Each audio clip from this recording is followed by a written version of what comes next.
So you a little bit deep into fatherhood. Yeah, I did my first stand-up show while my baby mama was in labor. On purpose or? Nah, it was just a coincidence. I went to go perform, like did my first comedy show that I put on, like my very, very first one, like a KevSoFunny production. And she went into labor somewhere else.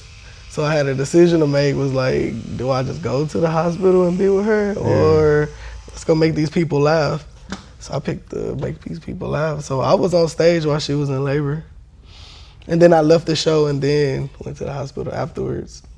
But yeah, that's a funny story I always tell too. No, she was pissed about the labor pain. She didn't even know I wasn't there. Damn.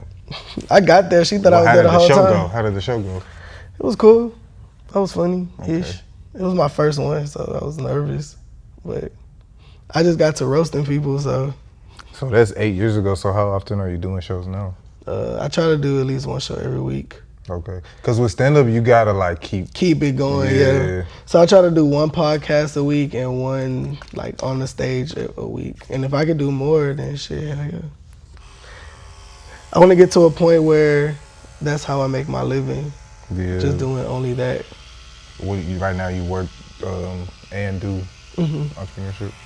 Yeah. I think that's always the best way. I think with content, especially since you've been in it so long, like it's probably not far away from getting paid off of it. Yeah, I mean, I monetized on Instagram and Facebook. You just gotta, you got some merch or something? No, not yet. Cause we could talk money. you gotta, you know what I'm saying? You gotta get your merch together. You gotta get on Twitter, cause Twitter pay too. You know what I'm saying? Monetize on everything. Cause what I figured out, just from observing with the creators, if people fuck with you over here, they probably fuck with you over here. You just gotta figure out what do they fuck with over here. You know what I'm saying? That shit, just run that there, bro. Cause shit, I'm big on entrepreneurship, so I'm not a get a job type of person. And this is something that's really affecting the tattoo industry right now, because a lot of these tattoo artists are quitting and getting jobs. And I'm highly disappointed in them, you know what I'm saying? Right. Cause I'm just like, man, the only way it's gonna get to that point is like you gotta go through it and you gotta 100% it. Like you gotta get to that point. So, not trying to say go quit, call your job tonight and be like, hey, fuck yeah. But you I was planning on doing that next week.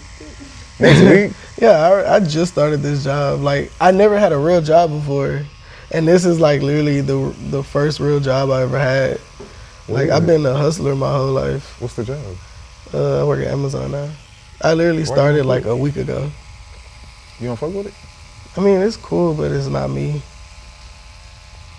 They don't like your jokes? Nah, they don't like my jokes. There's nobody to joke with, really. Yeah. Cause I'm like, I drive the trucks and the vans and stuff, so I'm always by myself. Yeah. You don't look at it like, do you write? Like, so for your stand-up, do you like physically write the stuff down, or are you just thinking of it? A lot of times I freestyle when I'm on stage. Yeah. Or like what I do now, like if I'm having a conversation with you, and we just like chit-chatting and I say something funny and we both laugh at it, then I'll be like, oh, I can say that on stage. Yeah.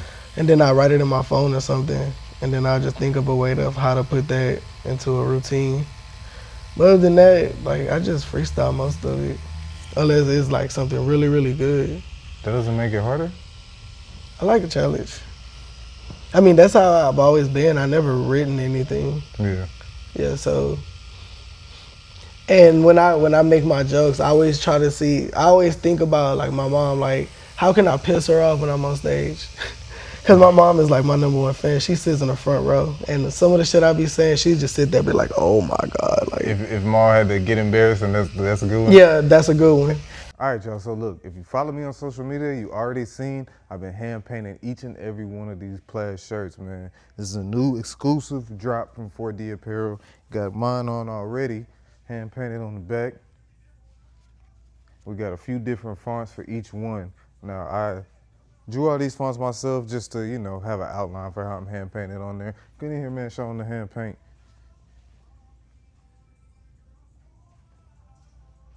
Now that being said, as live as they are, I know you already want the exclusive drop because there's only 34 of them. So the reason there is only 34 of them, we got the 40% off tattoo coupon inside of the shirt. All right, now look, if you watch Client Conversations, you already know about these 40% off, man. I was talking about them to Trey in the interview.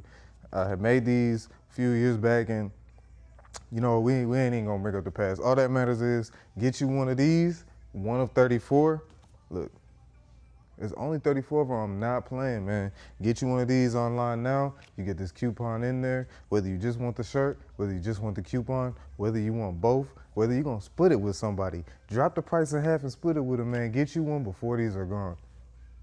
Matter of fact, you know what? Let me show them the. Let's see this shit.